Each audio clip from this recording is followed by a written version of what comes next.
On this week's episode of Circles Off, it's Berryhorse Part 2. Need I say more? No. Let's get right into it. Circles Off 122 starts now. Come on, let's go! Welcome to Circles Off, episode number 122, right here, part of the Hammer Betting Network, presented by Pinnacle Sportsbook. I'm Rob Pizzola, joined by Johnny from BetStamp. Rob, today it's a special day. You might have noticed from the title that you read before you clicked this episode that we are joined by our first ever repeat guest, other than myself. You, technically plus EV analytics. Yeah, but let's just throw him aside for a little bit. So we, without further ado, welcome in friend of the show and second time appearer, Berryhorse. Sir Horse, how's it going? I missed 21 for Bitcoin, but I'm here. How are you guys?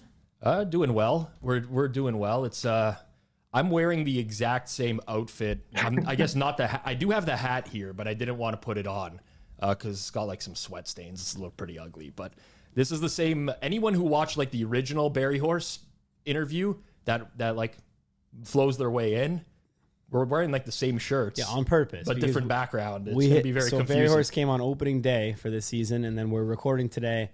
This is Tuesday, October 3rd. The Jays' first playoff game is about first pitch in a couple hours here. Mm-hmm. So we got Mr. Horse on to talk some playoff baseball betting. Now he's got to start with the traditions of Circles Off here first, which is it's episode number 122. We typically go through numbers. You're a big baseball guy. We need a number 22. I think it's easily Kershaw, who actually. I think the average person, he might be kind of like a little bit of a victim of his own success. I think the average person might not realize like exactly how much by far he's like the best pitcher of my generation, at least. Like it's not quite like Barry Bonds level with some of the crazy stats, but he has like some pretty insane out there, like once in a lifetime type, like his monster 2014 season. I think he missed like 3 or 4 starts in April, but he pitched from his first start that year until August 27th without throwing one pitch with the bases loaded. That one bends my mind. Every time I hear it, I think there must be some caveat like bases loaded, no outs or something crazy. Like he did not throw a pitch with the bases loaded from opening day until August 27th. As a hitter, he had a higher on-base percentage than the hitters he pitched to that year. Like he effectively turned the opposing lineups into a lineup of pitchers. And I think like people know that like 4 or 5 year peak window is like so stellar. I mean, he was like a shoe-in Hall of Famer before he was 30, which is not a soft sentence to say about baseball. Like that's crazy. And I think because of that, people kind of like relaxed on anything other than like a sub 2 ERA is boring from him. And like even this year, like people are like kind of never talk about him. He's having his worst year since 2010, basically in WHIP and basically everything.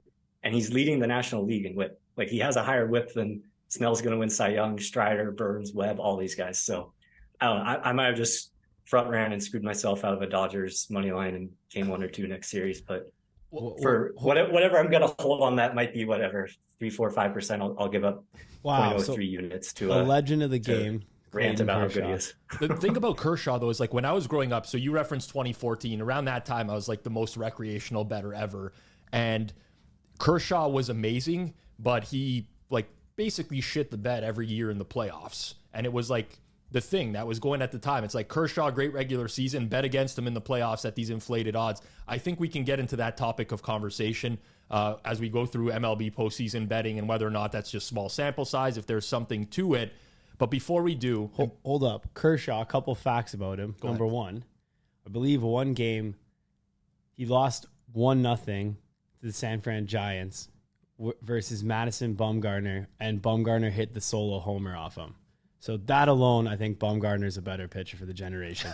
Doesn't even include his incredible playoff performances and epic World Series run where he got jobbed of getting the 3rd win by a egregious statistician. In addition to about Clayton Kershaw, most people don't know this about him. He also is a childhood close buddy of Matt Stafford. Grew up with him in the same town and same high school, I believe, from when they were 6 years old. Every single person in the world knows that one. There's that. Okay. Can I one-up you? Let me one-up you. Okay, what else we know about him? discovered Pluto. Renaissance family. Really? No longer part of the solar system. I don't even follow that stuff. I didn't find out about that till years ago, but like when I grew up and we were educated, there was 9 planets in our solar system. Pluto's not in this. When you went to school, was Pluto in the solar system? I was at the tail end. I was actually in school when it got booted out. Oh, tough break for you. And then some were like, yeah, Pluto's a planet, and other people were like, no, it's not. And then there was for a year. Well, it's definitely it was a transition it's period. Just not in our considered part of our solar system. Yeah, Bumgarner. I remember that very clearly. But it's funny you mentioned that because like Kershaw was always considered like the better pitcher. But if you wanted like one pitcher in the playoffs, it was Bumgarner. It's interesting how like our perceptions change based off like a few starts in the playoffs on a year-to-year basis. We're going to get into that, a lot of baseball conversation. We got some other 22s. Go for real quick. Jim Butler. Jim Butler. Jim Butler. Najee Harris currently playing on the Steelers. You got Derrick Henry. Oh yeah. Really great running back. Hopefully he doesn't fall off. And then another one, which you have a incredible tweet. Oh yeah. Back in the day. So Daniel Sedin from the Vancouver Canucks. I remember somebody sent me a message on Twitter and they're like, have you seen this? And I'm like, no, what is it? So I clicked it and it was NHL players. This was like before Jimmy Kimmel had people reading mean tweets. It was the NHL like having players read mean tweets or tweets about them. And the first one was Daniel Sedin, and he read a tweet that I made about him a long time ago. So for those who don't know much about hockey, Daniel Sedin is the twin brother of Henrik Sedin. They basically came through the NHL at the same time. They were drafted by the same team. They played together their entire careers. But I once tweeted, Daniel Sedin is my favorite Sedin aside from Henrik. And he read that and like with zero personality, he's like, haha, I like that. And they moved on to the next one. But it was definitely one of the shining moments in Daniel Sedin's career. And I grew up with Emmitt Smith as the GOAT number 22. Really, Barry Sanders was a lot better, but we'll stricken that from the record because I am a Dallas Cowboys fan. The GOAT, Barry Sanders, the GOAT of baseball betting, Berryhorse, and the GOAT of sportsbooks, Pinnacle Sportsbook, available to bettors in Ontario. Find out what pros have known for decades, 25 years to be exact. Pinnacle is where the sharpest and best bettors play. We preach line shopping all the time. Price sensitivity. It's very important in the betting world. Pinnacle has the best prices in market, plain and simple. So bet smart, bet Pinnacle, your trusted sportsbook for 25 years. You must be 19 plus, not available in the U.S. And of course, as always, please play responsibly. Berryhorse. It's been a long time. It's been since the beginning of baseball season, now to the end. What's new? And how was the season? Just been studying Clayton Kershaw stats. Yeah, fine. It was kind of an interesting market. I think I bet like by far the most favorites I've ever bet, like by far. I think on average in my career before this year, the average price of a money line I bet in baseball was like a little over 130 dogs. So, and I think I averaged prices like minus 0.05 or something this year. It's pretty bizarre. But yeah, I mean, now every year you got to like do work on like the actual physical ball itself, like the equipment. So pretty boring year in that regard. And yeah, it was a decent year. I mean, everybody would always want to be better, but interesting season. Well, you fired off the Telegram chat. I'll say for my personal experience, you definitely cost the BetStamp office a lot of work hours overall, because I think about 80% of our staff joined the Telegram chat and would fire on the baseball bets. So thanks for that, Mr. Horace. But I know you provided some good winners. Everyone's happy. We're fired up, so we're happy about that. But how was overall the Telegram chat experience? Yeah, I kind of just want to experiment with like how the market reacts to this. Obviously, like I observe it with other people too, but just like see what happens. Obviously, if there were like a handful of like silver bullets, great stuff, things worth a lot of money, I wouldn't be sharing that out with the world. But I do think still, even in 2023, I know lots of people strongly disagree, but I still think there's like pretty fundamental, just material. Obvious sounds so arrogant, but like just close to like just an arguable inefficiency in baseball that's not like super rocket science that might as well be shared. I know I could bet more, but I just kind of want to experiment with like seeing how the market would react, how much that could handle. Like I know what one small private entity can move or bet. So I kind of want to estimate like how much worse of a price if say like 500-ish people are following in there, how much worse of a price are they betting at? And like how much can that collective of 500 get down? Like how does it look? Just kind of see what's there. So definitely interesting.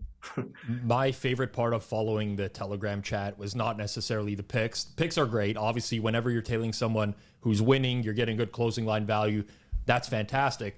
But every now and then, you kind of would have like your own personal introspective, I would call it, maybe, where you'd record like a voice note for like 3 or 4 minutes. And I'd be like, I wonder what this guy is up to now. Like I didn't know what state of mind you were in, if you're drinking or you're like, what?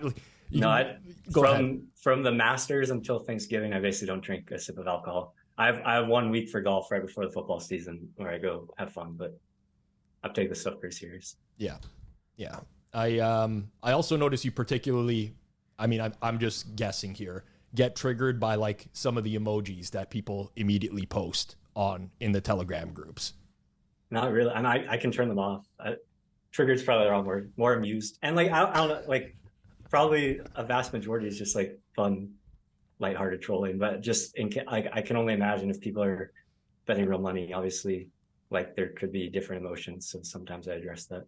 So what was the final results for the season, if you want to pump some tires here?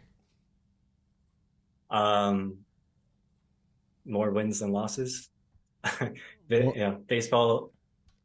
Yeah, I mean, like tracking anything, and I'm not doing any of this to like brag or show off, but like anything where you just put a unit kind of just means nothing. Is it you won 20 units in paraplegic college women's Division IV water polo, or baseball money lines where you're not taking the best number like late in the day when you can bet a lot? So, against I think pretty strict rules about like no injury games, like stuff that's just kind of like the market's calling the numbers there for everybody to bet. That's kind of what I put in there for the baseball. And I think up just under 16 units on the year, taking, like kind of a median of the market making books for price. So question for you here, and this is congratulations, by the way, on the success, because for everyone who's not actually familiar with it, as you mentioned, you're not just picking off numbers. You're not like hitting best price in market and just like, essentially arbit and scalping way to like a 16 unit season, which is not too difficult at the smallest bet sizing. You are betting like essentially that 16 units could be like 60 times 50 grand technically if you're looking to get down or more. A lot of the plays were when the market had already matured. Exactly. Not bragging, but all of them. Yeah, just to be all of them, exactly. So my question to you then would be, in this scenario where it's not necessarily sending out openers or like Monday NFL or Tuesday college football, stuff like that, do you actually think that the people in the chat were able to get roughly equivalent or better prices to the plays that you gave out? I would say it's probably like net something around 5 cents worse. Like some they beat me, some they match me, some they're worse. There's also plenty. Like at the start, I was pretty clear. You'd never be on money lines 3 cents worse than me or more than 30 seconds after me, because if the market hasn't moved or responded to it, that's enough signal to me that there's opposition that should be respected.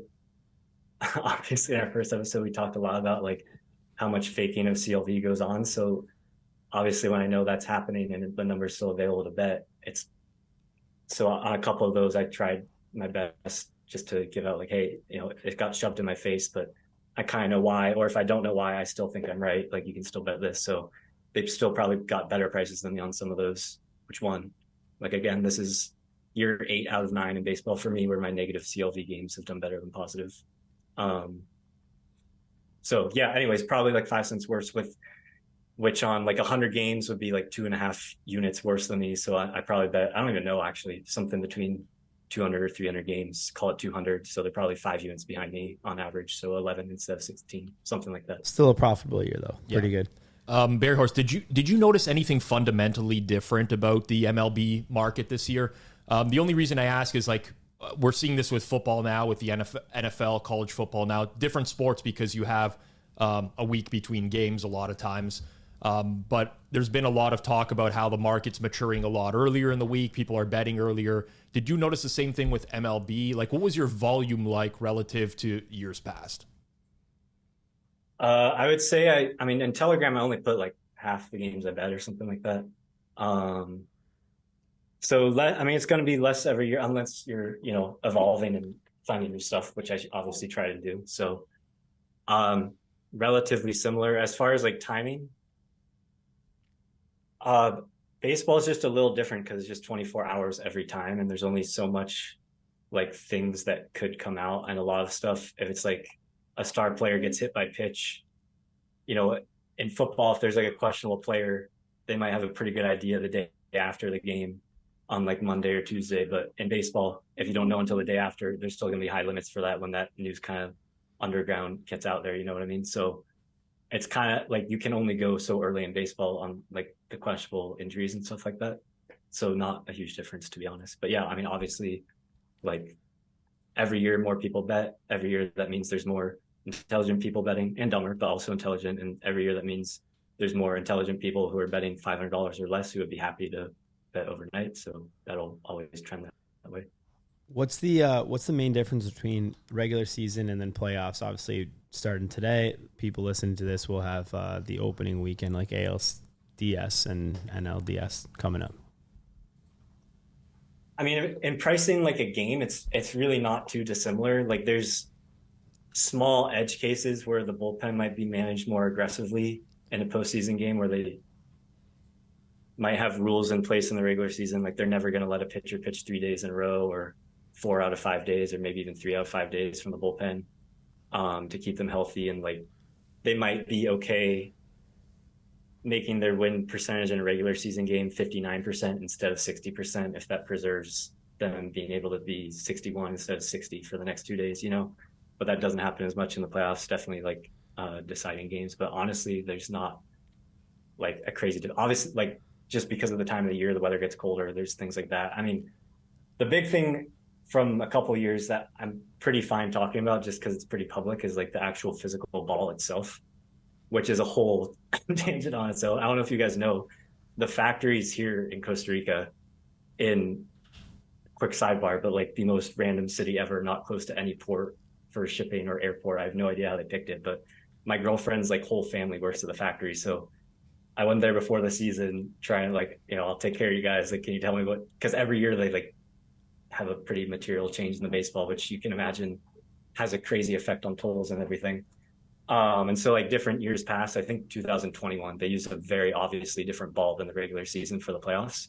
And so my point is, even like the factory work, I'm at the point where like it's arguable. I think baseball is not even doing anything intentional, and might just be accidental. I have no idea.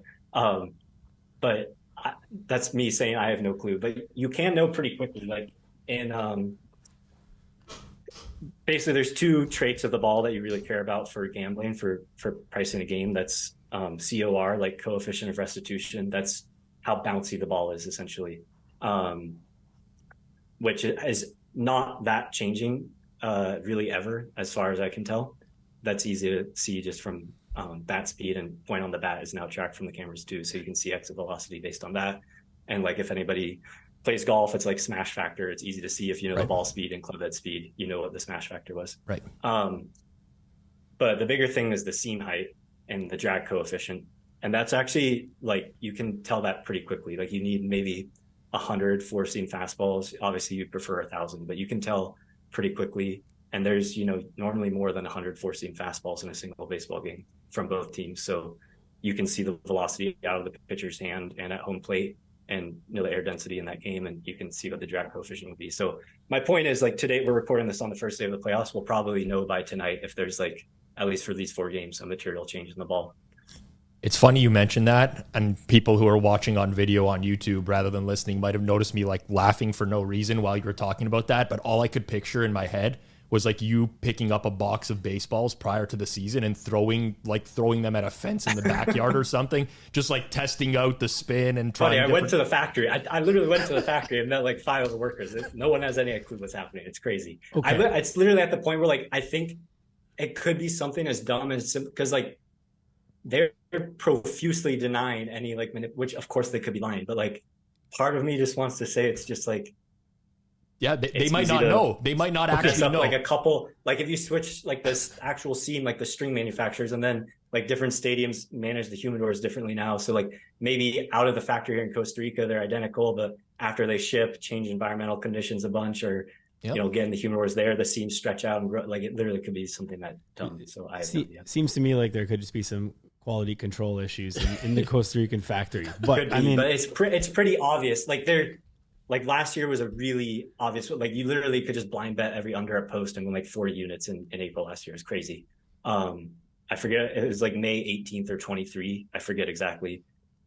Somewhere around there, it was like night and day obvious they changed the ball. So it's not like some stadiums have it, some don't. Some days it is pretty undeniable. And then, there's obviously just day-to-day fluctuations, but I have no clue.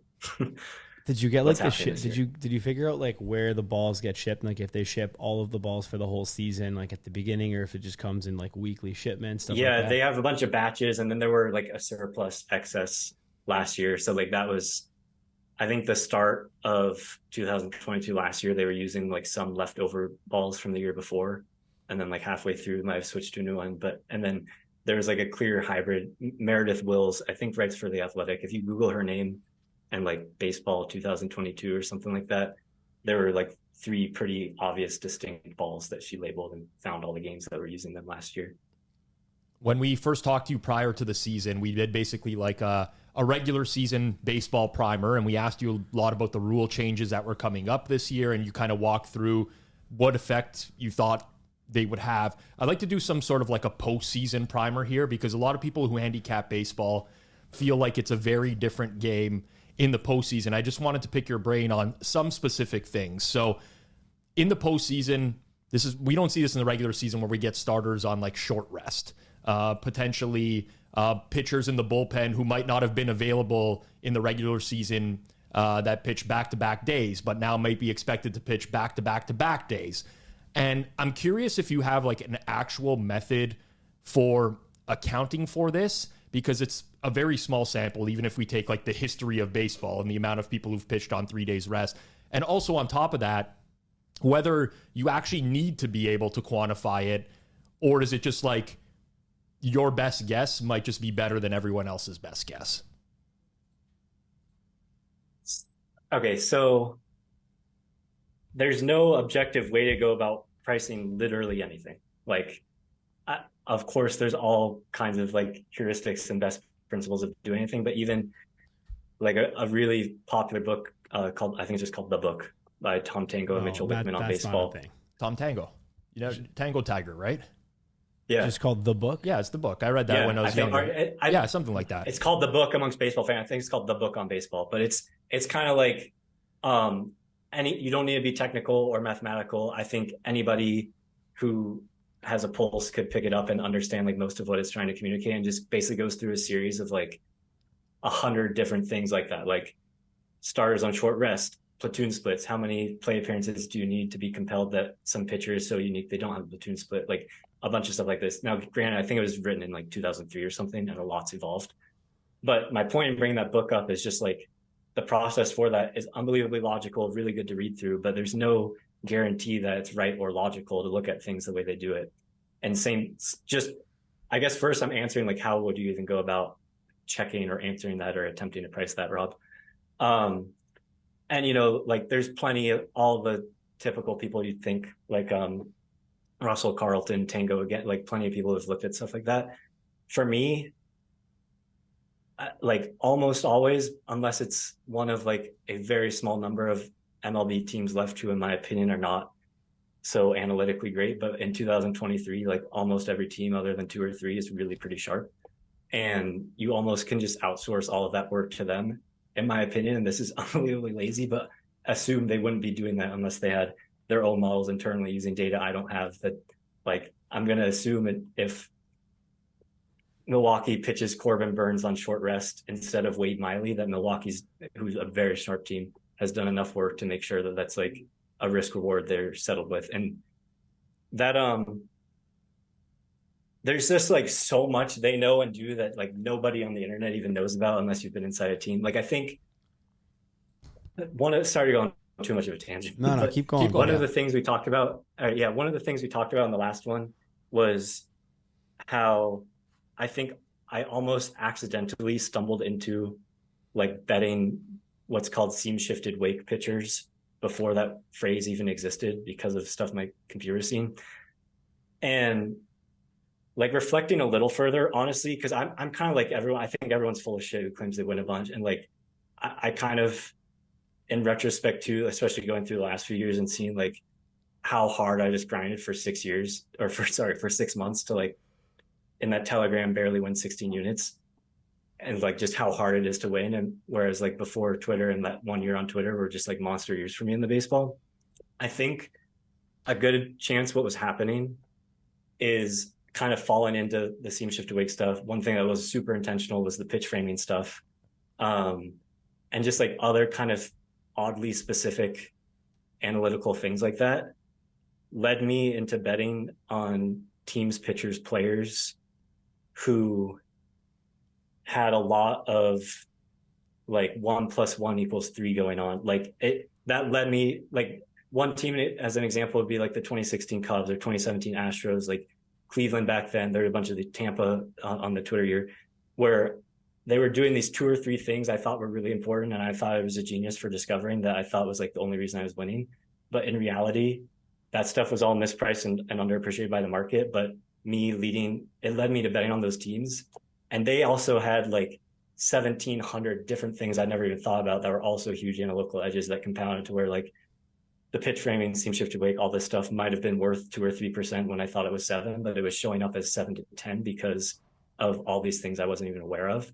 And my point in all of that is just like, there's so much going on in all of these teams to answer all of these questions that it's like, unless you're literally using the exact same data and everything they have, it's like such a losing battle to try and like, it's really pretty crazy, arrogant and hubris. Basically, you'd be saying like this team spending millions of dollars on analytics is making a bad decision, and I'm smarter sitting here on my Excel sheet trying to like figure out what they should do. But doesn't that exist for NFL? Like, not to switch to NFL here, but how many times do we see the coaches make a bad decision? For example, like for sure, timeout, this is a baseball all that stuff. Point. So you're saying MLB's far sharper in terms of analytics decisions? Yes. Yeah. And especially like if you know the teams to like, I pay a lot of attention to like where these teams are putting money, what they're paying attention to, like what like the next thing in analytics and Saver is for all of them. And most playoff teams every year only get there because they're sharp. Obviously there's a couple who don't, but like I would be comfortable with most of the teams anyways. That's kind of my opinion. Now, of course, like you can go and look at like every pitcher ever, but it's so person by person. And I'm just going to, and then the other thing, like this shows up in so many sports is like, you're almost with an individual player, like say Madison Bumgarner or whatever. I mean, I don't know how many times he pitched on 3 days rest in his career. I mean, it literally might be 4 or 5 times, which is nothing, but like even somehow you got 100 or something. And it was like, holy crap, he's so materially worse when he's on 3 days rest. It's like inarguable. This is a split. That's also only describing that in the last 100 times it happens, that is what it was a huge penalty, but it doesn't ensure or guarantee that going forward it will, because the players themselves and the teams are also aware of that. And maybe they've changed the rehab like schedule. Like in golf, for example, like maybe people think like putting on different grass types is like this crazy different skill on Bermuda versus Paspalum or POA or whatever. And maybe by the time you have 25 rounds of strokes gain data of that pitcher, or sorry, of that golfer putting on POA and Bermuda, you can say, oh, this is so stark. It's like inarguable. This golfer definitely has the skill of putting better on POA than Bermuda. But so does that golfer now know that information. He knows what to work on and is going to prove it. So it's like by the time you have enough of a sample to describe historically that this has been a thing, it's still not enough always to prescribe in the future what's going to happen or if that skill is going to persist. So can you say with certainty basically that, or I mean, doesn't have to be with certainty, but to the best of your knowledge, what you're basically saying is, in layman's terms, all of these MLB teams are much smarter than the average person might give credit to. Would that be fair to say? Yeah. And like the average Twitter fan on like managerial decisions freaks, like even an expectation. First off, yes, totally, they're way smarter. But also, even if they weren't, it's a smaller difference than people realize. Like, unless you're like truly trying to be stupid, and like if Houston threw Jose Urquidy instead of Justin Verlander because of something they saw in his eye last start, that was just obviously idiotic. Like everybody in the world knows Justin Verlander is better. But unless it's something like that, any of these things that are like remotely close or arguable are usually like max swinging a game, like 3-5%, usually less. Like, and of course they can blow up and look horrible, but that's just one of like 1,000 different things that could have happened, and everybody on Twitter freaks out. But like, yes, they're smarter, but it also matters less than people think usually. Well, yeah, I think just from my personal experience, this applies across many different sports as well. Obviously, I'm known for being more of a hockey bettor, but I would see people engage pretty regularly on Twitter about like certain hockey metrics. And I'm thinking in my head, I'm like, yeah, okay, this team lost because of X, Y, and Z or whatever, but the team also has access to so much more information that's privileged data that you as a fan are formulating opinions on like incomplete data, basically, right? Like the expected goals movement in hockey and soccer. A lot of people will go up in arms like this team deserved to win or deserved to lose because their expected goals is this. It's like expected goals is like a very inexact metric. If you're not accounting for the pass before the shot, what are we doing here? The team is accounting for that stuff. They all know that internally. And I think a lot of times as sports fans, there's like this data movement. We get to see all this, like baseball's great. We get to see the StatCast data now, and there's these projection systems, but like it's also incomplete. The teams have access to so much more, generally speaking, and we're formulating our opinions on like an incomplete data set, basically. And they also know if, why didn't they throw that good relief pitcher in the 7th? Well, they also know if he has a blister on his thumb that they're never going to talk about or say to the public, or if their girlfriend broke up with them last night or they didn't sleep or they're having a shit day. There's, lots more than it. Well, this happened with Toronto recently. Like they threw out Jordan Romano.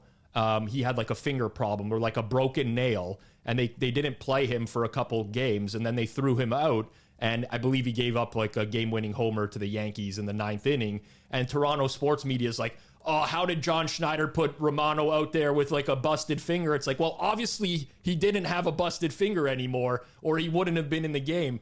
I laugh. It's funny how like traditional media really skews the average fan's perspective on things as well. And they just are like, it's everyone's questioning every single decision that's made. And listen, I'm kind of part of the problem too when we get like the NFL 4th down scenarios. Time out here. If we're going to, so baseball, maybe, but to defend the average fan and all of us here, there is some god awful decisions in all sports. Like to compare this to NHL even. Yeah. Like look at the deals. We're obviously myself, you, Zach, like Leaf fans, like I get it. Like I know they have an analytics department, but like look at some of the trades we've made when like you make a trade and then you're like, that is obviously going to be a bad trade, ends up being a bad trade. You have all like the lineup decisions, like 2 years ago playoffs, like Matthews is getting like 13 minutes of ice time in the full game. You have obviously NFL. Yes. Teams are legitimately burning timeouts in the third quarter. Like there's nothing, like I get it when you're like, oh, well, you didn't know if Jordan Romano had a busted up finger. Like, well, you know what I did know? You didn't have to burn a timeout in the third quarter. Yes. That's for sure. Yes. Definitely not coming out of a commercial break to decide whether or not you were going to kick a field goal or go for it, because now you've completely eliminated your edge that you had in going for it by burning that timeout. Yes. So, and you know what else I know for sure? You don't need extra room to punt. You don't need an extra 5-yard penalty to get a better punt.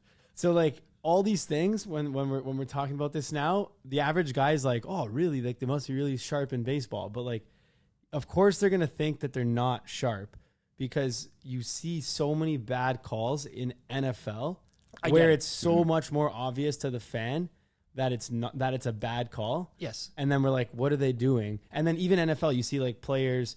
There was one yesterday's game at the half, right before the half. Kenneth Walker ran out of bounds. He ran out of bounds. Clock, yeah. Now, it ended up being a nothing because the Giants took a penalty on the next play for running into the kicker. But that play by Kenneth Walker was probably like worth like 1.2 points. I think NFL's a different breed So I've talked to Eric Eager about this a lot before, right? And he's consulted for many teams when he was with PFF and now with Sumer Sports. And coaches in the NFL are basically just watching tape nonstop. It's like quick, like, let me see this, let me see this, there's not a lot that's being put into decision making from a coach's perspective in the NFL. Like, look at Ron Rivera this past week, right? They basically had a chance to go for two. Obviously need to go for two. They asked him after the game, why didn't you go for two? And he's like, my offense was tired. I'm like, they were tired enough to score on fourth down to almost tie the game. Like, you have one play, you're at an 8.5 point underdog in the game. Go for it. Every fan knows this, yet the coach himself doesn't because they're so fixated on tape. MLB, though, I would imagine is just very different because you're just mired in numbers. And like, you have access, like, as fans, like Berryhorse was saying here, like, we don't know the ins and outs of a team. We don't know if why didn't they use this pitcher in the 8th inning? Well, it's also not real time. That's the thing. Right. You're not making the decision in like 1 second. You get the time to say, okay, I'm bringing this pitcher in. And so to that, I'll give it credit that it should be more efficient.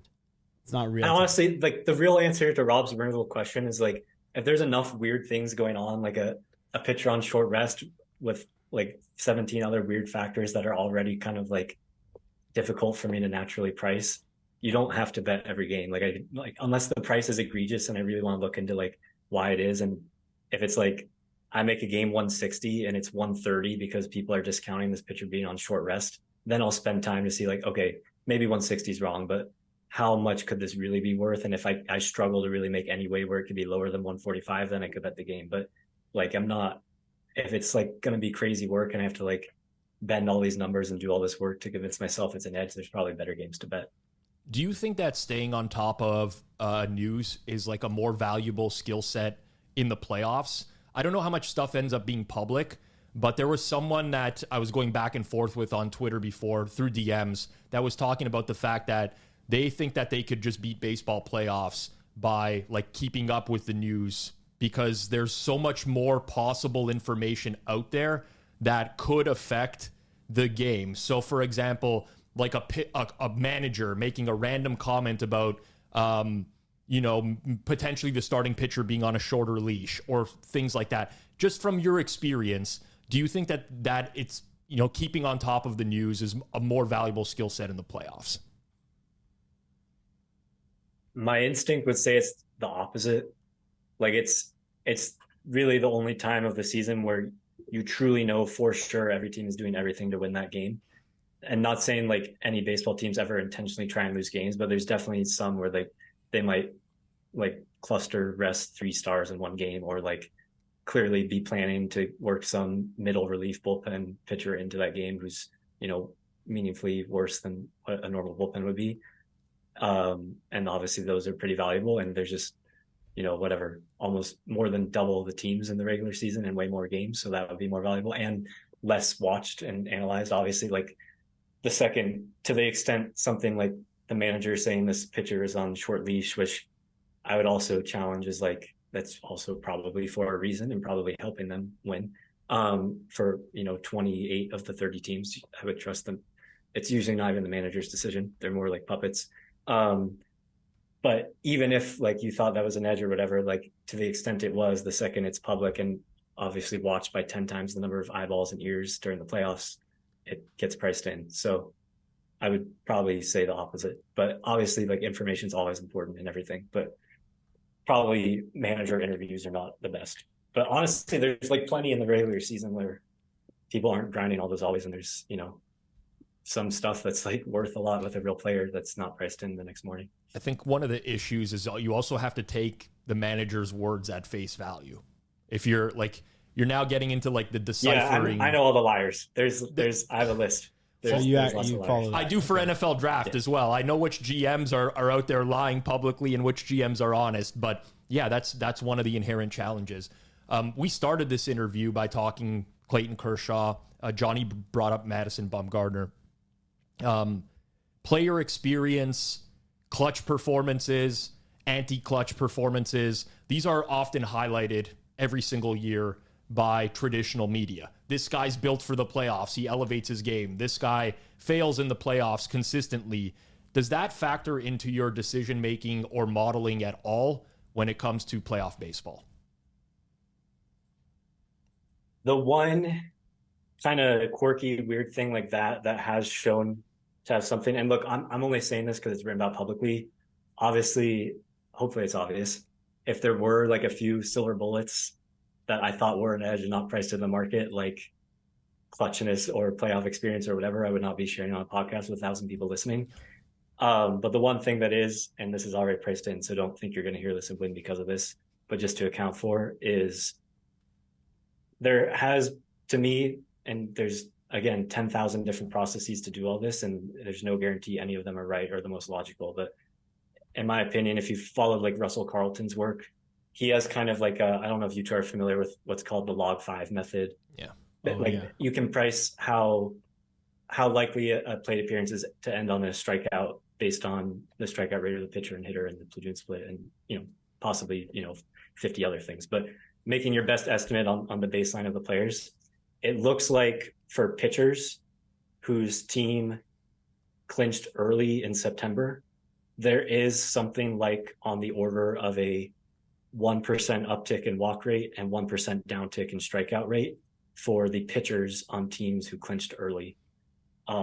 It's almost never on its own something to bet a game, just knowing that, but that's like the one thing. For clutch, I mean, no, like there's certain non-random, like truly predictive things where players can materially change their like approach and overall skill profile in a plate appearance that might be, bases loaded, 2 outs in the 9th inning or whatever, where they're playing more for a ball in play or, whatever the situation, a runner on third with less than 2 out, all that stuff. But that's just like a skill change in the player. And in a lot of those like high leverage moments, the best players get kind of an adverse selection. Like if Mike Trout's up in the 8th inning with bases loaded, 2 outs, he's definitely going to face the other team's best pitcher every single time, like 100%, and frequently be pitched in like the shadow of the zone and not thrown pitches, versus like Michael Stefanich on the Angels is probably not as likely to have the closer come in early in the 8th inning for him, and he's probably get more pitches to hit.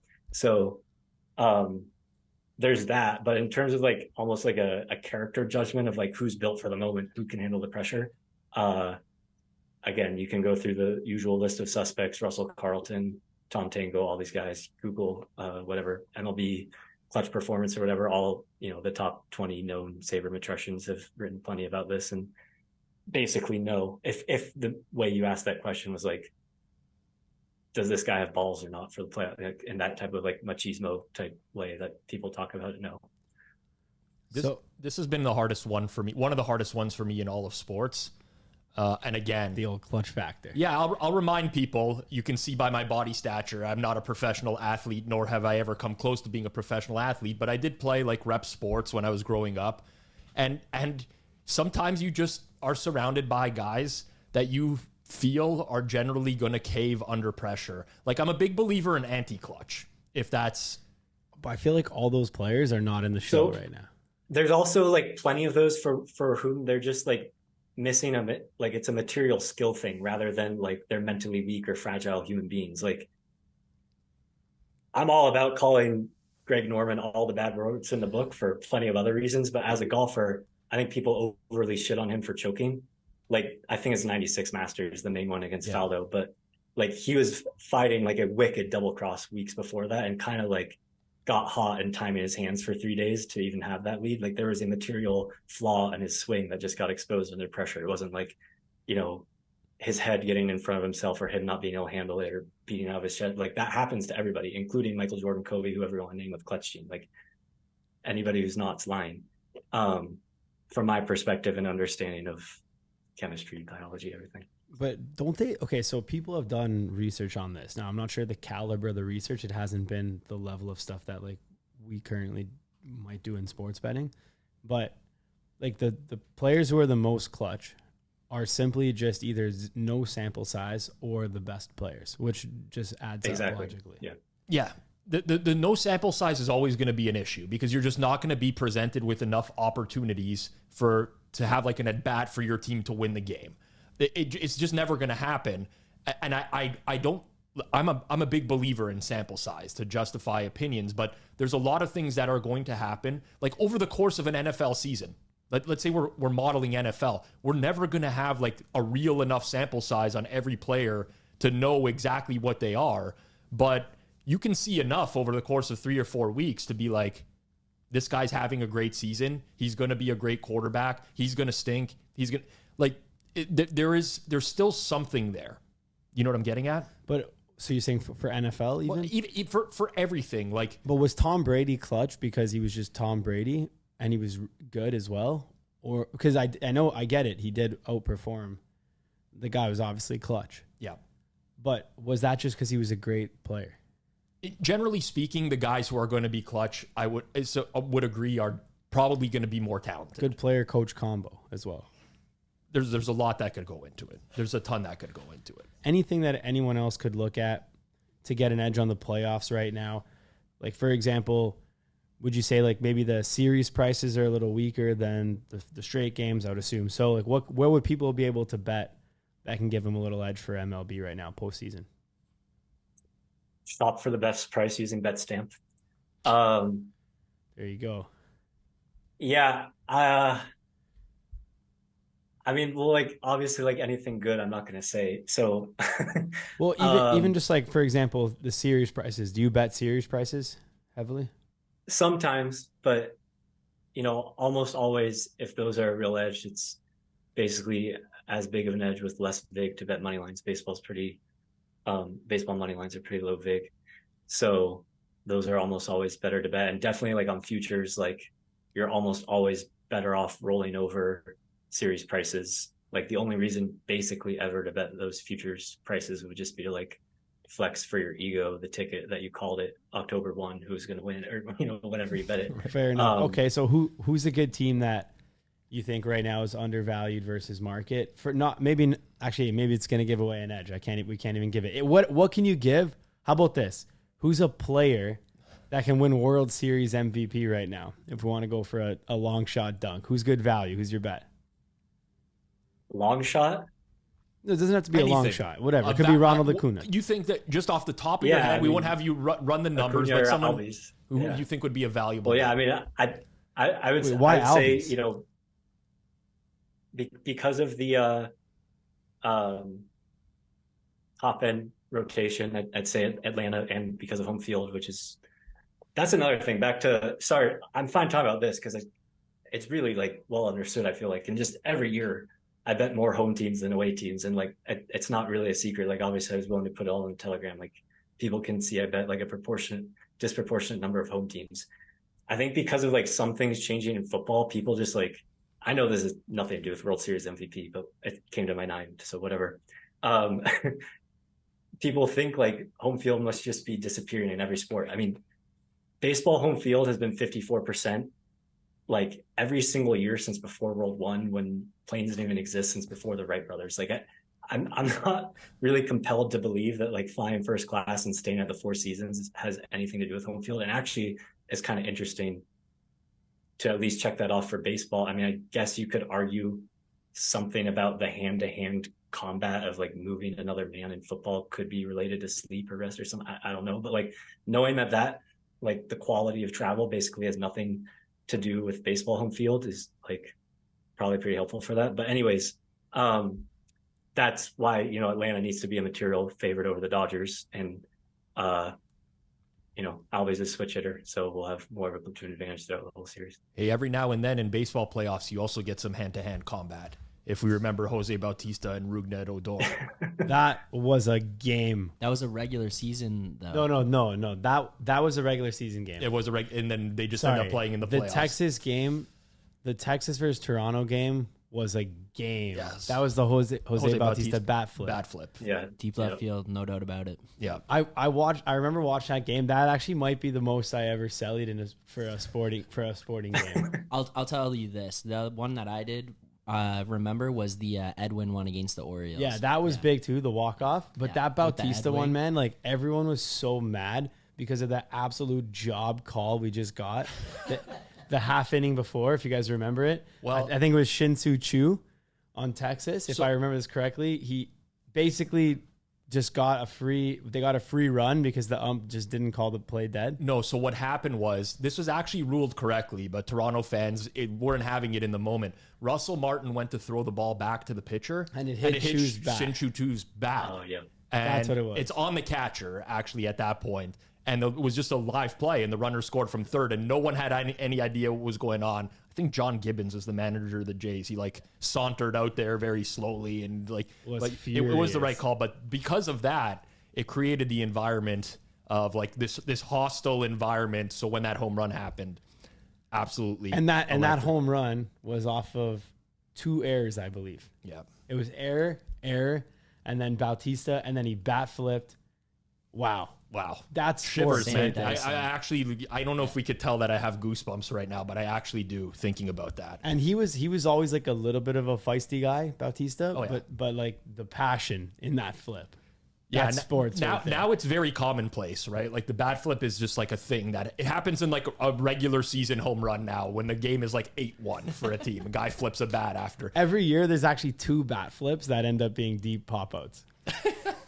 There's always like over under 1.5 per year now that the guy flips. Abdul Herrera is the best at that. Yeah, that he bat flips every single one. So, Berryhorse, we went through some MLB. We also want to talk NFL, college football too, I guess. I want to talk some of the footballs as well. Mm-hmm. So, first off, how's NFL going for you, betting wise? I know you've been sending some second halves. Yeah, literally all I've bet is Baltimore last week pregame, and then literally what I put in there. NFL, I think the stuff I put in there is a favorite to win, but I don't plan my life around needing that to win to make a living. Why'd you bet Baltimore? God bless everybody who does. Just Deshaun Watson out? Oh, yeah. Team chasing some injury news or what? No, I bet the close. It's a very strong DTR opinion that I'm not ashamed to share publicly. You just don't think he's good. I never think the market will get that enough. So, yeah. Well, you know what? I'm kind of. Well, you're 1-0. I here's what I've noticed. Might be the only game this year. My sorry to cut you off, Rob, but truly, I think your audience probably understands better than any of sports betting stuff. But I can cuss, right? Yeah, go for it. God fucking bless you if you want to grind real NFL pregame to live on. There's no secrets in that stuff. So my only thing I think I have a chance to have an edge on would be I can talk to you about Rice's third string quarterback right now. So on the rookie college quarterbacks and stuff, I feel like a decently above average chance of knowing who can play against a real NFL defense. And I think probably the market misunderstood just how much literally a different sport preseason games are, and thought he was competent in the preseason. Well, this is what I want to get at, right? So this is I use this word a lot. I don't know why I say epidemic all the time among sports bettors, but it kind of is. Even Aidan O'Connell starting this week, right? I got so many messages about Aidan O'Connell. He looked great in preseason. He looked exactly like Derek Carr, by the way. If you guys didn't pick this up, he literally looks like Derek Carr. The stash was getting me. He's the same number. If you just put that highlight film from last year, you'd be like, that's Derek Carr throwing. People get so infatuated with young quarterbacks that look good in preseason. It happened last year with Skylar Thompson for the Dolphins, who had a great preseason. And then these guys start games and guess what? They're not ready to take on an NFL first string defense. It's very, very different. And I was on Baltimore last week as well. But yeah, I don't know what it is. I don't really have the understanding of why people it's not a ton of people even watch NFL preseason, but we get a lot of young backup quarterbacks now. It's very different than it was 10, 15 years ago, where the backups were these career journeymen, and you knew that coming in, they were going to be they were going to suck. With Brian Hoyer. But they weren't going to throw 4 interceptions or something. They were going to manage a game. That's what they were going to do. Ryan Fitzpatrick would come in as a backup a million times. He's going to manage the game. Hey, Fitz was probably honestly started more games as a starter. Yeah, well, career. He did. He had a long career, but nowadays we got a lot of these backups are just these rookies or young players who come in completely inexperienced, and yet the market seems to like them more. Maybe because they have a higher ceiling, but they also have an extremely low floor relative to the career journey. Way more important than that, a really low median. If you just do any basic Bayesian process of what a fifth string rookie would do 3 weeks after like first playing an NFL game. It's like staggering. So yeah, I mean, they're the sexy woman in a red dress that's fun for people to overrate. I don't know. Yep. So you're saying your edge right now is more on the college football side. We'll get into that in a second, but notice you've been... Sorry to cut you off, but I actually, just to make the point, it's not so much that the NFL closing lines are so like staggeringly perfect. It's just the number of games. Like, honestly, college is pretty efficient too. Like, if you really wanted to bet on Saturday and like, say you want to lay a favorite who's 13 everywhere, if you were willing to lay 13.5, you can bet like real money on these college football games on Saturday. Like, it's just more like there's 4 times the number of games every week. So, and like an NFL, like a really nice bet might literally, like in 3 weeks, or 4 weeks, however many it's been, I have Baltimore. And, you know, there's been decent bets, obviously, that I'm just not betting. But like, say that you had 55% bets a week in NFL for, you know, count the playoffs, call it 20 weeks, 60 games. I don't know what you think you're going to go. Like, if you're amazing, 35 and 25. So you're 5 bad beats away from 30 and 30 and losing money. So it's just like, I just don't have enough bets in the NFL to really like focus on it. It'd be, you know, if I was like a retired billionaire, I still think you can definitely be profitable and have it be like a plus EV hobby, but it's hard to rely on for like earning. Yeah, fair point. College just has more games. Yeah. It's 14 games on this. No, 100%. I totally get it. Like, now of the 14 games this week, I'm probably going to bet like 8 to 10 in some capacity. Well, if you go total spread money, total spread, whatever. But for me, it's like, yeah, I should also, sorry to cut you off. Like, I meant more like bet a lot. Yeah, like, but you can make so much money. You can make a comfortable US living on props and stuff. Like, of course, like really good living. So it's a matter of perspective, right? Because I don't think that I'm capable of beating Sunday full limits NFL. In fact, I think I've proven that over the course of like the last 3 years doing pizza buffet on Sunday mornings, 11 a.m. I'm basically like a minus, I don't know exactly, 1.5 to 2% ROI betting into 100K limits at Pinnacle on Sunday morning. So that's not my bread and butter. But nowadays, like Monday NFL sides, it's not hard to get down 70 to 100K. I'm not saying that's what I'm betting. I don't want to put it out there, but between Pinnacle, Circa, some offshores, some other outs that are available, you could get that amount down on sides. Totals is a different story. It's a way smaller market on Mondays, but you can really get out ahead of a lot of these line moves with significant liquidity if you try. And I mean, only on the spread. Only on the spread, yes. Yep. I mean, for sure. But like, even not to keep going back and forth, but like, even for me, I'm just kind of a little scared of like even 8 games a week is like, you know, whatever, 20 weeks, 160 bets. Like, yeah, I get it. I don't know what you're going to go 90 and 70. That's, again, it's 10 bad beats away from losing money. It freaks me out. You could basically have one baseball bet per day, and then that would equal the same amount of games bet. Not going to argue that. I think part of it is an ego thing, if I'm being completely honest. There's just so many people who are like, oh, don't bet the NFL. You can't beat the NFL. That it's like, okay, I really just want to win and excel at this sport. That's the honest truth. And it's also a passion for the sport. I think it's just way easier to bet something when you enjoy it and you're passionate about it. Like, I'm sure I could make way more money betting NBA than I do NFL, but I'm not an NBA fan. I'm not interested in it. So it would feel like such a grind, whereas I work really hard. And like, you put in tons of hours on MLB, and even you mentioned it, Berryhorse. Like, okay, 16 units for the Telegram chat, a little bit more for yourself if you're only giving out half the bets or whatever. But that's a large amount of investment for what you're getting back. But it probably still feels worth it because you care about MLB that much. I mean, you correct me if I'm wrong, but it probably feels worth it because of your love for the sport. Yeah, I mean, it's also like, it's a real market. Like, that's you know, 20, 30, 40 units, whatever you win. That's like a good earn in baseball. Yeah, totally. Yeah, absolutely. Okay, so second half market, I want to talk about specifically because I actually didn't know you did second halves prior to, we didn't talk about this in our first interview. I didn't know this about you in the past. Is this a new thing, or has this been something you've been doing for a long time? Long time. Okay, so I bet a bunch of stuff. What made you want to take a run at the second half market? I mean, basically the same as any sport. Like, you know, you can make a number on it. You can bet real money on it. And I think I could look at the numbers and see they could be priced differently. So if things move, I feel like there can be an edge, and I've seen them move before. And so, also just like logically, you're going to let me watch 30 minutes of the game and then bet it again. And just like, as dumb and simpleton as that sounds, like, that's enticing. Okay, let's walk through the main differences. Obviously, there's a shorter time span. So like when you're betting MLB, you can pick a time to send. You're sending the pick out into like a mature market. With second half lines, it's very competitive in a short amount of time. So like, do you encounter any issues where, you get beat to numbers more regularly? Do you find it more competitive? Let's start at that. Yeah, they move quick, but like the stuff I give out is as mature as a halftime could be. Like it's everyone in the world's up and everything's still and calm. That's kind of the only point of the teller.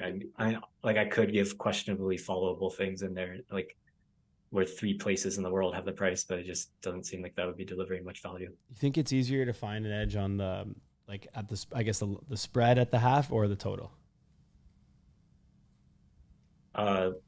Depends on the sport, but yeah, total just logically. Chris is taking like 5 times more on sides at halftime. What's the which I disagree for sure with that gap. You look at my results in the I saw the baseball. That. If I'm up like 16 units, I think I'm up like 30 something on sides and down like 15 something on totals. So I think people like, I don't know, like the average bookmaker who has like triple or quintuple the limits for sides is probably overestimating the gap between the two. So are you genuinely watching the game and then like figuring out, all right, this is what's in this game, like, or is it more model based, like math based? No, there's so little information that can be learned from 30 minutes of football. Everything. Well, okay.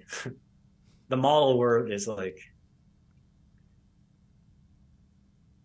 a lot of people talk about like kind of these 2 buckets of like objective math-based models or subjective, like pen and pencil handicap, like our friends Boston Red or Eddie Walls, I think you had on this probably. And it kind of seems like a false dichotomy to even make. Like,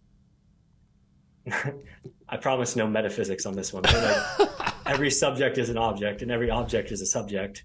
And, whether I'm running like advanced machine learning models and these artificial neural networks on silicon chips in some data center in Virginia from Google or whatever, or Eddie Walls or Boston Red, whether they know it or not, are all running neural networks inside their brain that just passed like a 4.5 billion year rigorous selection process for our brains to be as good as they are right now. Like, all of us are always making models of everything every second of the day. And I'm not trying to be overly philosophical, but like, how do you make a number on anything? Like, it's always a model. Like, of course you could define like a rigorous like machine learning statistics based model, or whatever. I'm going to close my eyes and grab for my cup of water here using a bunch of models. Like, that's all me just making a bunch of predictions, and of course the models would break if I went and grabbed it and I couldn't find my water cup.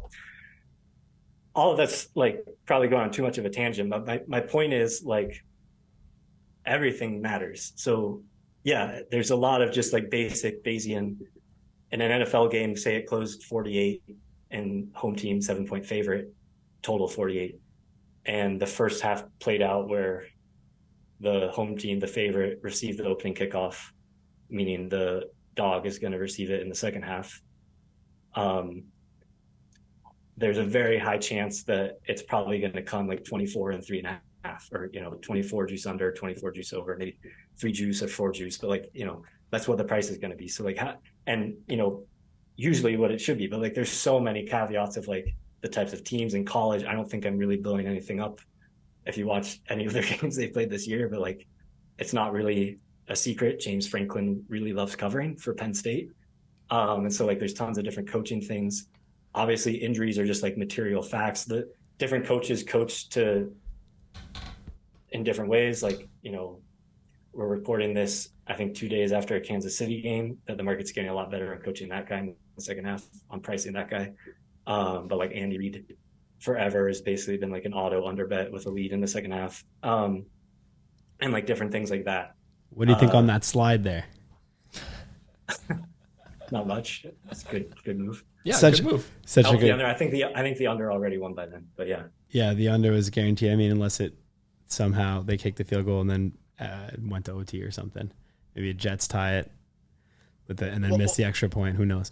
I was gonna say on the under there. I actually texted a couple buddies right before the play, and I said if I didn't say Mahomes, to be fair, the exact text I have it, but I said Pacheco's smart enough that he's gonna go down at the 1 if he picks this up, and everyone was like, no, he's not gonna go down. Everyone was going nuts. Obviously, Mahomes picks it up, goes down. Absolute 100% correct. But it was probably also it was probably coaching as well. It was before a timeout. They obviously told him to go down and I cannot handle the fixed game stuff. Like it really. I'm not putting it past like individual little things possibly to be fixed in sports. Like it's within the realm of possibility. But like the whole scripted game thing when players get injured, it's like, yeah, they scripted it so that this player was going to tear his ACL and miss like, what are we doing here, people? Like that really frustrates me, Berryhorse. Life's very short and you got to pick what you're going to care about. And that's not one for me. Yes. I should take that advice. I should take that advice. This is a very personal question, just out of curiosity. So, you're betting second halves, you're modeling second halves for NFL and college football. Obviously, in order to win at that, you'd have to be better at pricing those than this typical standard sportsbook pricing. Have you ever thought to actually approach like a market-making sportsbook and offer your model as a service, similar to like the Deck Prism type of situation? That seems like it could be very lucrative and like pay you in perpetuity over time. Possibly. I mean, now that you bring it up, like I could consider what the economics would look like, but in my head, it doesn't seem crazy expensive for them to get to like a decent price. And like, it's not like, I think I'm a massive favorite to win on those, but it's not like I have some 20% ROI on betting every game every week where I've found some hidden gem no one knows about. Like, it's not that. So it's just some things are, minus 110 and they should be minus 125 or 130 and I bet them. And I guess it would help them, but I also don't think they're really getting crushed on those because if it's there for me to bet, that means everybody in the world's had a chance. And so if I'm the only one doing it, the cost of my bet is probably close to what they would pay me for it, but I could be wrong. I don't know. I was just curious. There's nothing. Yeah. I was not angle shooting or anything there. Just general sentiment because I know that a lot of people have been trying to model second half in the past few years to actually source deals with sportsbooks because they feel like there could maybe be some better opening lines on those second halves. I honestly, I'm in like the point now where I do like live watch alongs for every Monday night and Thursday night football game. You were actually part of one or showed up in one last week as well. But I've gotten to the point now where I'm basically running a version of a model in my head where I can very easily price the second half line based, like I talk about this like at the 2-minute warning. Like, this is what the second half line should be. If we see any differences, we'll like go and bet it. And it almost always falls like right in and around that number. So it does seem like it's pretty easy to arrive at a standard price. I'm just wondering if there's like, you mentioned not really watching the games or like finding that as an edge, but I'm wondering if there is actually something to that in terms of. I don't think I said that. Okay. I agree with you on that. Yeah. Maybe I misspoke. Or maybe I misunderstood, but it seems to me that that's somewhere where now somebody might be able to pick up on something that may not be reflected in like the quote unquote algorithm for the second half. Agreed, but at the same time, like unless it's a material change in information, like an injury, I mean, yeah, there's just like if one team's just blowing the other off the ball, like it's very in NFL at least. I mean, you guys know, like, yeah, there's some big difference in coaches and quarterbacks, but like all these rosters from player 5 through 40 are like, they're all freak athletes and pretty similar. And some are like better organized because of the coaches and stuff. But like most of these players are like relatively close to each other. There's like 5 players who matter on each team, if that. And so like, if there's a half of one blowing the other off the ball, like who's going to be some psychological wizard to tell through their screen that that's going to persist in the second, or even like how much that's worth if it is going to persist. Is that worth 1 point, 5 points, 7 points, half a point, but yeah, I mean, I definitely watch everything. A couple questions for you here real quick on the college football side here. Number one, do you think actually watching college football and knowing all the players helps you big time with the NFL draft? Like betting the NFL draft? Yes, because I've heard conflicting opinions here. A lot of times people like watch college and they think players who are better in college or would be fits for the NFL should go higher. And essentially what they do is they rank their own mocks based on how good the players are. They kind of fail to model the way the teams are going to actually take the players. So what do you think on that? No, I hope this doesn't come across as like condescending or from my high horse, but that the draft betting has just never been that interesting for it's hard to get crazy amounts, and even if you can, it torches all accounts, and it's just like never been really interesting to me. Like, yeah, I mean, if I get something good, and I have friends who have accounts that they don't mind putting it in, like I might as well make money, but it's not a focus of mine. Do you do college football futures? Rarely. What's again, same thing. You're almost on all these things. Like there's a couple of futures I've made in my life, but like, and obviously they're fun, but like it's almost always better to just roll over money lines. Almost always, like it gives you optionality. Almost always going to be equal or better price, and I just always prefer that, and way better limits. Okay, we can get back to sports if we have to, but obviously we're about 6 months back. You gave an epic Bitcoin rant. Went pretty viral within the clips as well as on our podcast. Actually, our second greatest viewed interview on YouTube. And if you add the audio, we have to check the numbers. I think you might. I looked at it right now. Your Berryhorse is number 2, slightly trailing Matthew Trenhale. Wow. Okay. It's you're on the Mount Rushmore. I don't think anyone would deny that, Barry. But yeah, a little bit behind Trenhale right now. So I just took a brief look at. Kind of, I mean, we know roughly where the price is. Hasn't changed much. So went up a little, went down a little. It's back kind of steady right where we were last time we chatted with you at the beginning of the season. So what I wanted to do is actually, first off, I'm assuming you're still bullish on Bitcoin. Let's get this out of the way first. Okay, yes.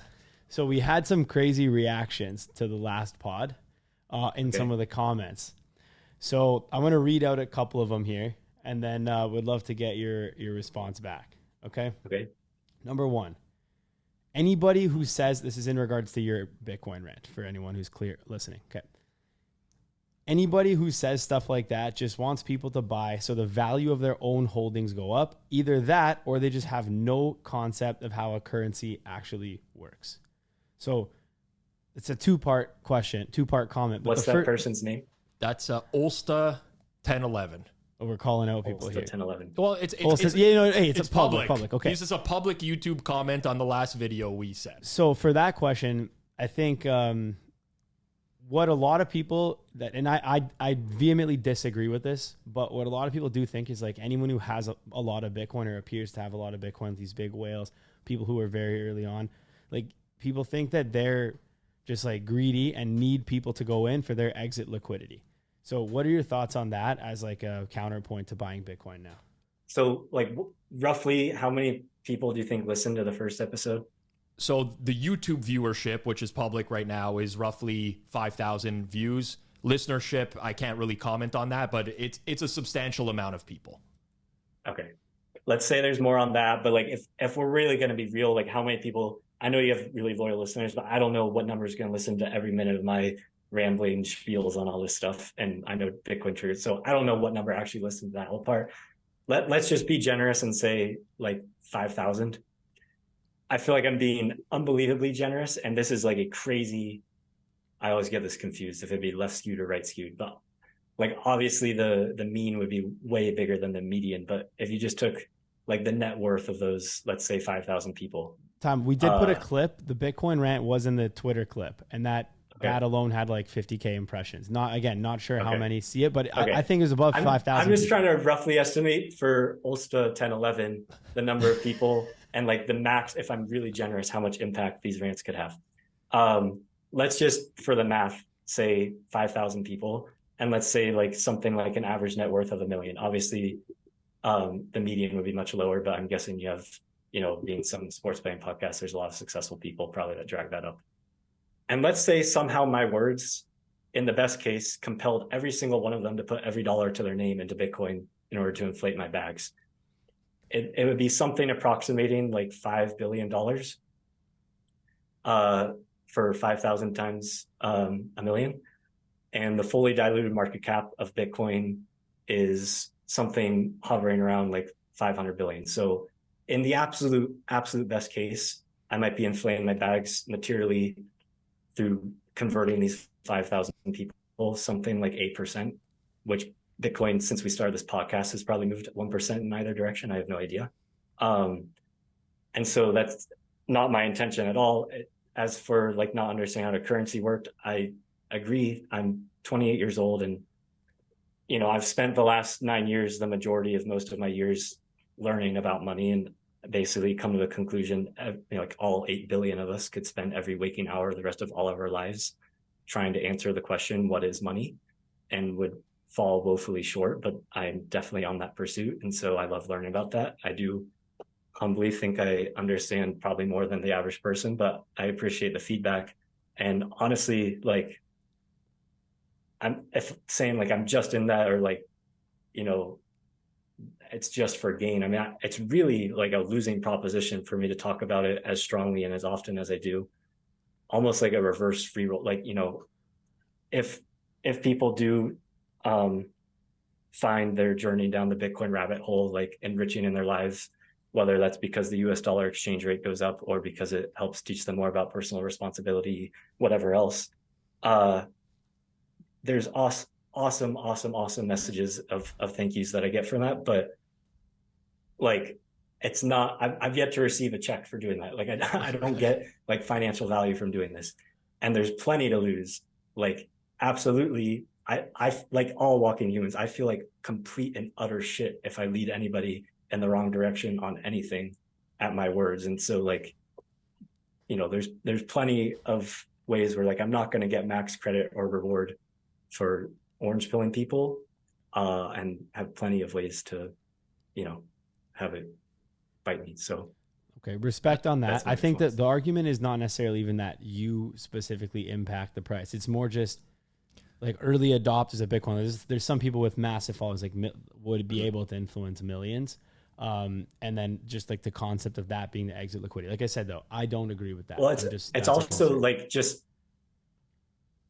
if somebody's dedicated their life to fitness and thinks everybody should exercise and eat well, and goes around trying to tell people you should exercise and eat well, here's how you can do it, are they like scammers trying to pump their back? Like, yeah. But that I more believe the world people is a better more place. people I have working that out. conversation. So I'm trying to create the world that I want. Well, more people working out doesn't make you healthier. More people buying Bitcoin inflates the price, making you richer. Whatever. We'll move on from this. I actually, like I said, I'm arguing now a side that I don't believe in, so I don't feel right doing this. You're playing devil's advocate. I'm saying what this person would be saying and what a lot of people have told me as an argument. But I don't believe this, so I don't want to be that guy. I don't want to be the guy. My final statement is just don't buy it, move on, and don't watch it. Okay, exactly. All right. So second, we had another one here from Stacy Silverman 6366. All right. Keep in mind this was 6 months ago, right after the pod. All right. And this one, I've actually heard variations of this texted to me from like people I know as well. All right. So this one is not just this person. This was at least a 5-person opinion. I hurt my own ears from my outburst of laughter when he said he had every dollar in Bitcoin. Come on, bro. It's astonishing how people can be so smart in some areas and just oblivious, all capitals, in others. I think Bitcoin will do fine, but there's certainly a real risk it gets annihilated. Imagine torching tens of millions and being left with crumbs because you self-impose the need to stake your entire net worth on a system. It's so unnecessary. And to add additional context, like I mentioned, a lot of people did text me about this. It wasn't necessarily that they disagreed with the opinion on Bitcoin. It was that they disagreed with the 100% of net worth in it being an EV move for life. Okay. So like on the topic of all of us having different models, like some of the Bitcoin breaks basically anybody's model who was not born in the last couple of years, and most people born in the last couple of years aren't even thinking or talking about Bitcoin, because it is unlike anything we've ever seen and completely, sometimes harshly, conflicts with what every other person's mental model for how money should look or operate would look. And so, Rob, you asked me a question like, you're risk averse. How are you all in on this? And I don't think I said this or explained it as well as I could have, saying like, what else could I own? But like, just to be more explicitly clear, like Bitcoin, for the first time that humans have ever been able to interact with, is the first ever property with absolute zero counterparty risk. You could argue the counterparty risk is the laws of thermodynamics and physics. That's like the counterparty risk. There's no other version if of I said I didn't know what that was. Anything. Just speaking for maybe some audience members here. No, the thermodynamics and physics. Hypothetically, if I didn't know what that was and I was an audience listener, what would you say it was? Okay. Bitcoin is the only model or map in the world that's usable that is not wrong. So every single model in the world is wrong. They're all useful fictions. Some are useful fictions. Most are harmful. Some are useful. But none of these maps or models are the actual territory themselves. Bitcoin is, because the territory is inherent to the map itself. So the ledger is currently secured by hundreds of exahashes of hash rate, all globally distributed across the planet.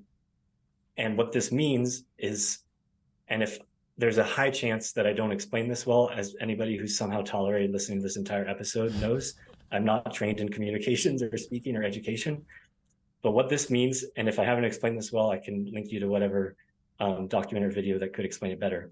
But what this means is, by simply looking at a number, you know for sure, with the laws of thermodynamics and physics, for sure, that somewhere in the world, electrons moved across a MOSFET. You know, you don't know if that was because of burning coal in Kazakhstan or some hydro plant off of the Iguazu Falls in Paraguay, or some geothermal plant in a volcano in El Salvador, though if you really tried, you could find out. But you know for sure that electrons moved, work was done. And there will always be a cost for this. Obviously, Moore's law will keep making computers faster and better and cheaper.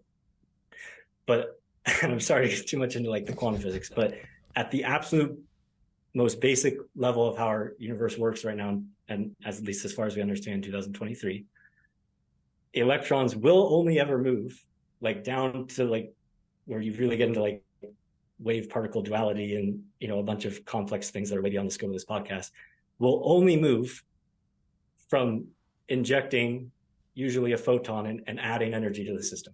And they can change energy levels and absorb the photon and change states. And that will always involve some cost or movement of anything. Like there's no possible world, at least in the way we understand quantum physics in 2023, where there could be some like crazy telekinesis where we can just like move electrons without exerting some type of cost.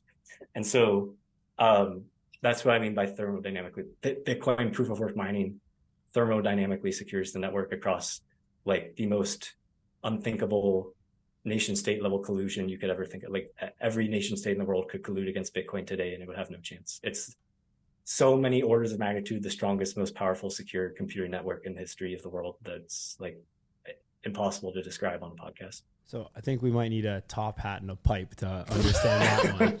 Well, here's my follow up to that, right? So I think sorry to cut you off, but that's just explain why there's no counterparty risk. And because I'm risk averse, Bitcoin's the only thing that can't be seized from me. So that's all I own. Because what would you say if quantum computing becomes stolen from me?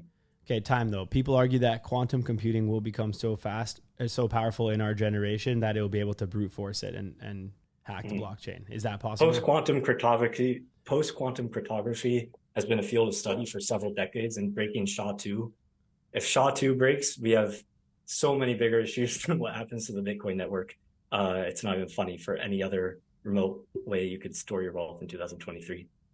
It's a non-issue. To answer Stacy's thing on like diversification and stuff, I don't want to hold any property that isn't, and in many ways, Bitcoin's the only pure property on the planet that humans have ever had. And so that's why I only own it. And so as far as like diversification, which I really just view as like selling the winners to buy the losers, it, again, this is why like my model of the world is just different from Stacy's because of the things I've studied and what I've learned. If Stacy would like to learn more about the things I have, I'm happy if he or she wants to DM me to send some resources. But it's, to my level of understanding of everything, it's akin to like somebody 300 years ago walking to Manhattan and seeing, wow, I see this vision you guys are building for this city. Like the single blocks of Manhattan are going to be worth multiple billions of dollars, and I can buy one now for 10,000. Like I should definitely do that for the future of my family and everything. Like you're blessed with this amazing natural resource of this bedrock of granite that you can build this massive city on and create the biggest city in the US. However, it's a little risky for that entire bedrock to be 100% granite. Why don't we just make it like 10 or 15% cotton candy? It's cute and it tastes good and it looks so pretty. It's pink. I mean, why would we want to do that?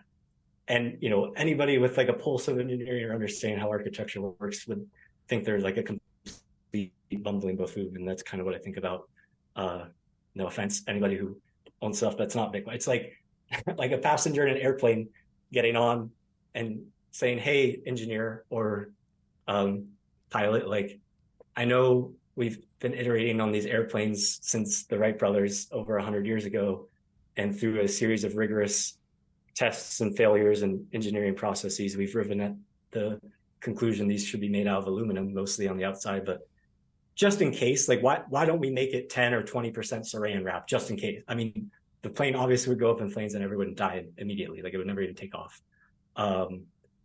And so when there's just, to me, is like a very obvious, inarguable way for money to work.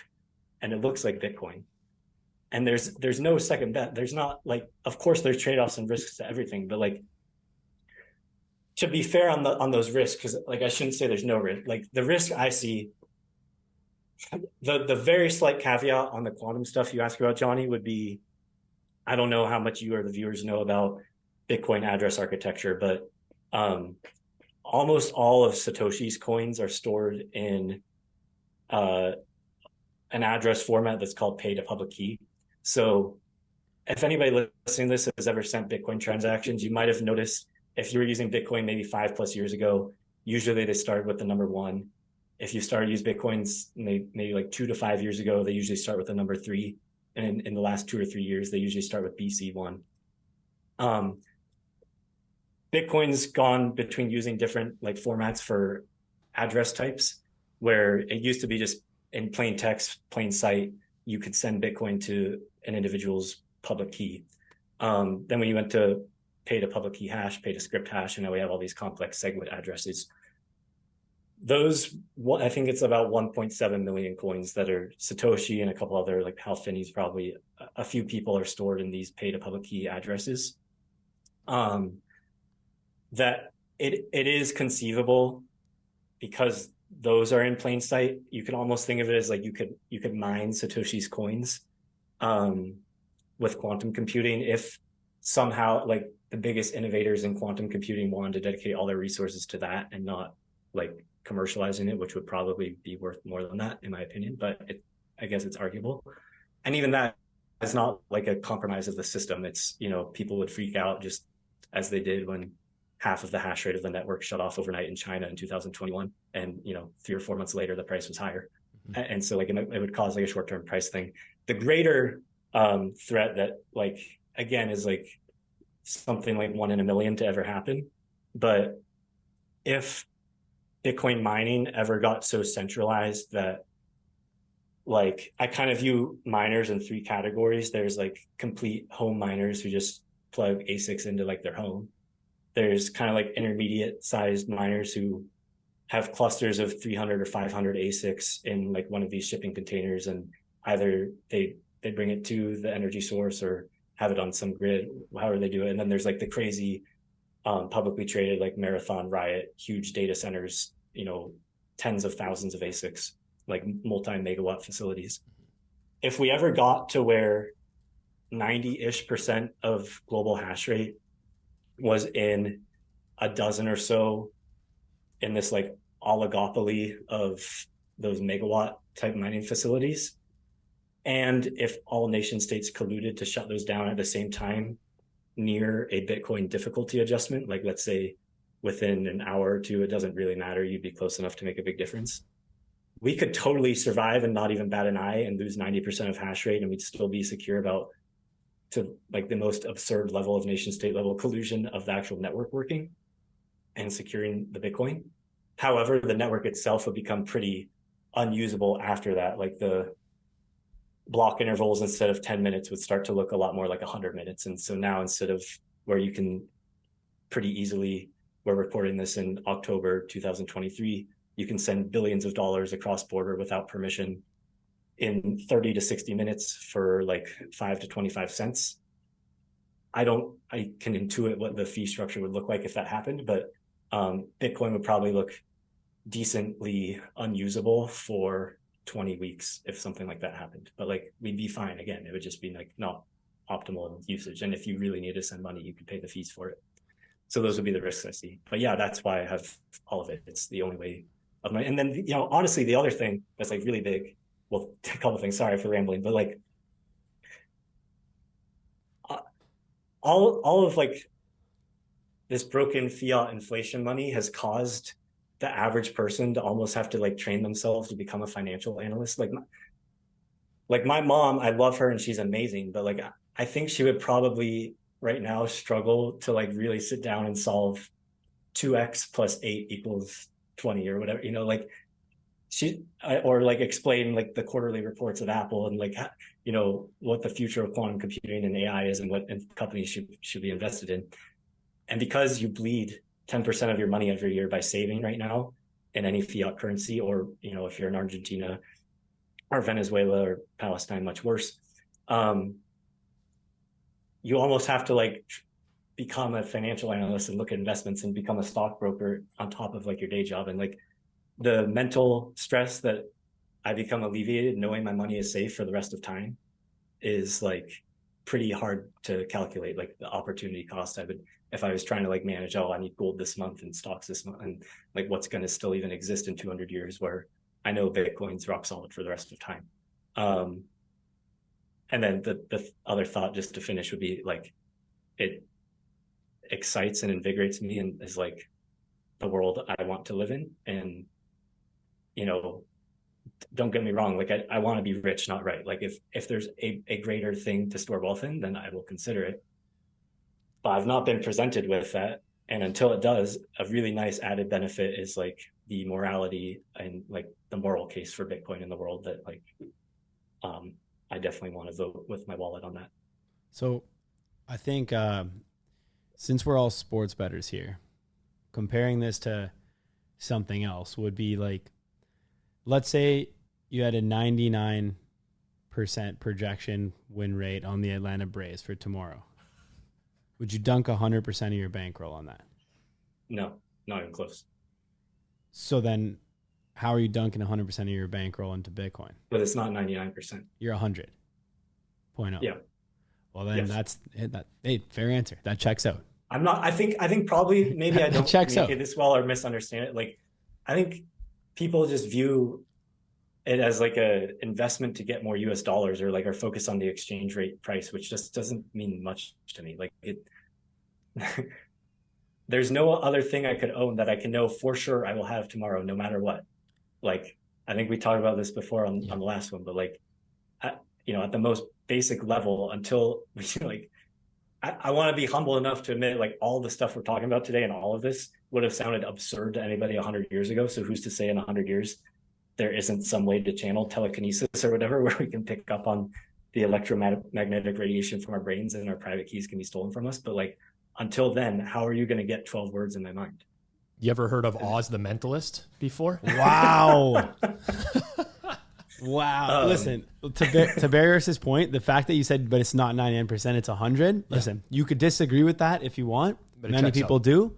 But hand this man hand this man a crown. He backed up. It checks out. He's just went from Sir Horse to King Horse. The other thing, sorry to cut you off, but like I run Bayes' theorem on this every day, and my prior is that this is like the most surefire, thermodynamically secure version of money that will ever exist and has ever existed, and I should have all of it in.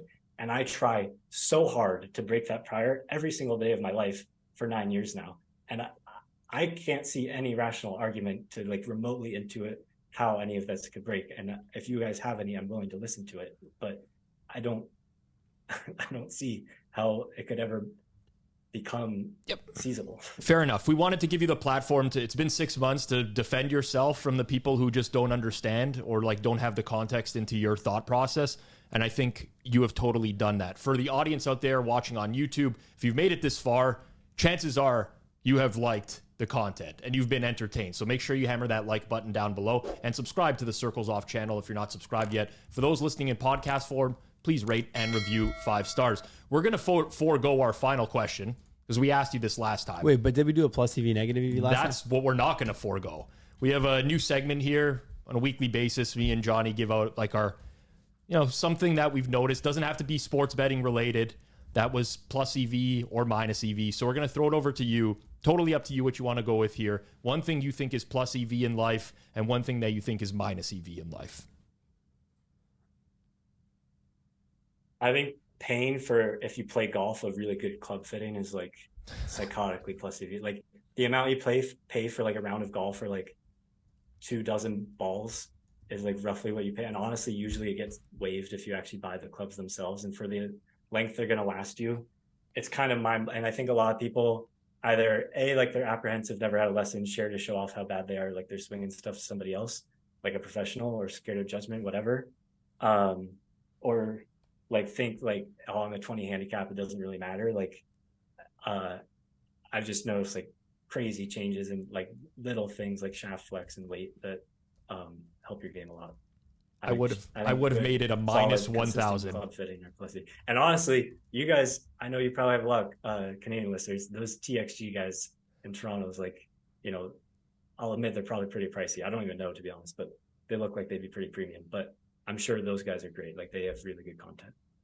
I don't get paid anything from them, just saying. I know I'd reached out to you privately before about this and you recommended TXG. I would have laid minus 1,000 that you would have somehow worked golf into the plus EV and minus EV. I knew it was coming, but right out of the gate. And by the way, a good club fitting. I've done club fitting before when I took up golf. It did make a very big difference for me. Like the difference is shown to you. I thought it was the biggest scam in the world. I mean, it's not like I'm going to swing at 115. It's going to, my ball speed is going to be 170, whatever. Like how much of a difference? It's crazy how much like it changes launch and spin, and like literally zero physical changes to your body or anything. You get 20 yards if you're not optimally fit for your driver, and like so much or more forgiving, which was like a big problem for me. Yeah. I'm with you on that. I would echo this 100% as a plus EV move. Yeah, I got to just get better at golf though. Yeah. See, that's where I disagree so strongly. Like so many people say that. Like I did get a fitting, by the way. Okay, didn't need it, but got the fitting, and somehow I'm worse now.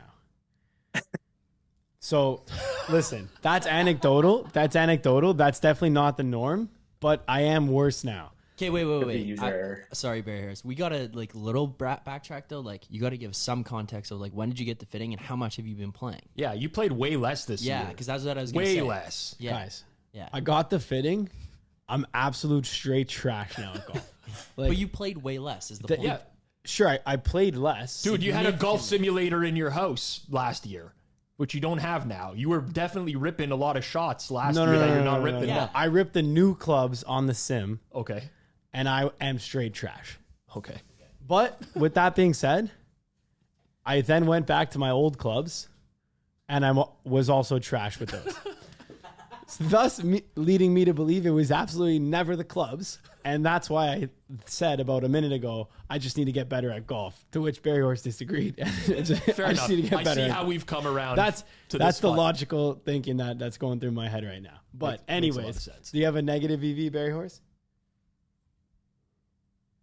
I'm sorry to take this so seriously, but it's just honestly what came to my mind most, or be so serious, but like don't text and drive. I think like the only kind of like interesting point would be people would really struggle with like the 1 in 1,000 or 1 in a million price. Like when you get into like the really low or high probabilities, like pricing those tail events. And I think maybe the way people's brains work, because of course you have to concede like there's some benefit to being able to like do stuff while you're driving. Driving's like a crazy waste of time, which I guess the privileged answer to the plus EV thing is hire a driver. But for the minus EV, like I don't think enough people like they count death or of themselves or something as zero and multiply the whatever 0.01 however many O's you want to put times that and arrive at like 0 plus some small positive from being able to do it without adding in like all the negatives of like the other people you're threatening life for. So don't text and drive. All right. Minus EV. Fair enough. Wait, with that being said, also hold up. Sorry, Rob. Like I'm also very passionate about not drinking and driving. So for anyone listening right here, like absolutely do not drink and drive. Not even, in my opinion, honestly, not even one drink, because it's just irresponsible in today's day. Back in the day, it was more like, you had to get a designated driver. You had to do this. Like people didn't necessarily have cell phones. You have a million options to do now. Uber is so cheap that just get an Uber wherever you go and actually plan ahead. So many people's lives get ruined.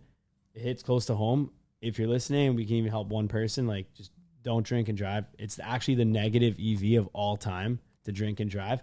You don't even realize also you're risking so much more. Even if you just like, let's say it's not the worst case scenario, you just total your car. Like you're going to have to deal with a lot getting a DUI.